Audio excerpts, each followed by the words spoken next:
Hey guys, Billy here with True Earthers. Thanks for tuning in again. Uh, I noticed something last night, and I know this movie's been done to death as far as Easter egg hunting goes. This movie is loaded with clues from Stanley Kubrick. I gotta do a quick recap though, those of you that don't know what we're talking about here. It's pretty well known that Stanley Kubrick was approached by the US government after he had filmed 2001 A Space Odyssey, because they were filming moon landing stuff in the event that something went wrong. We could still make Russia believe that we were ahead of them and on the moon. So Kubrick, they couldn't pull it off themselves. They just couldn't do it. They needed Kubrick, his art, right? His filmmaking to pull this off. So that's what they ended up doing. Only Kubrick realized that they used all his footage and really figured out that we didn't go to the moon. Of course, they kept him quiet. I mean, not only is he a Freemason like they are, but he was handed the keys to Hollywood for the rest of his career. I mean, this guy, Kubrick, right?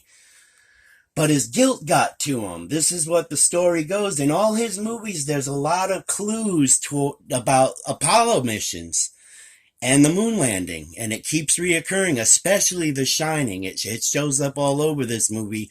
One of the things well known is the sweater he's wearing. It's got the Apollo 11 mission on it with the rocket launching. This right here is an exact replica of the launching pad that they launched from. And it even has this driveway that comes up shaped like this, the rocket, which is on his sweater. Everybody knows that stuff, guys. They're called Easter eggs. It's things they put in movies right before our eyes that we don't know about. Some say it generates power amongst this cabal that they're all in. Some say this was his guilt. I mean, he was involved in faking the moon landings. And in all his movies, he puts clues like that. This movie's laced with them, but I found one last night that I haven't seen yet that's pretty interesting. This is the scene right before the twins show up. And I just happened to I turned it on last night and I saw this and I said, oh, let me watch it. I've seen it a bunch of times. The scene with the sweater with the Apollo taking off. But something caught my eye was this Corvette right here.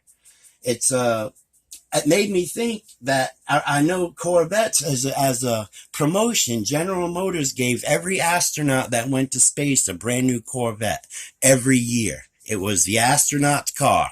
Everyone bought Corvettes that was into space, right? There's a Corvette there, so I paused it. I wanted to check it out, right? I'm like, hey, old Matchbox cars, right?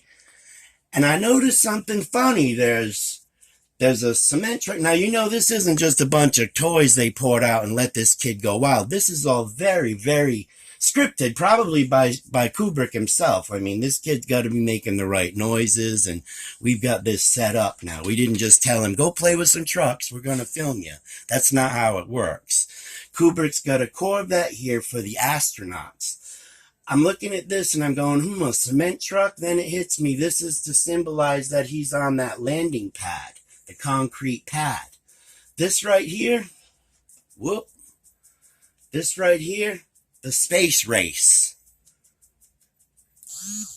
This ends up being what I'm going to show you in a moment is he reenacts with these cars the exact moon mission. This takes off, this hitches up to this, they both take off, they do a weird little maneuver, unhook, land here, they get in this car, which ends up being the Lunar rover. Now this is the module, this stays behind, the workhorse takes off, that's the orbiter. The rover, they come down here and park right behind, what's this? A Matchbox Winnebago, like what you take to a movie set. They park behind that, what's that? A catering truck. Also something at a movie set. They park this thing, they do their thing, they go back here, get in, this thing comes back and lands. And what I notice is the twins roll a ball, and it literally hits these two. If you play it in reverse, like I did to rewind, I realized backwards, it's them leaving the Earth. He does his thing, they come back, and then the ball comes back, they come back to Earth. Watch this.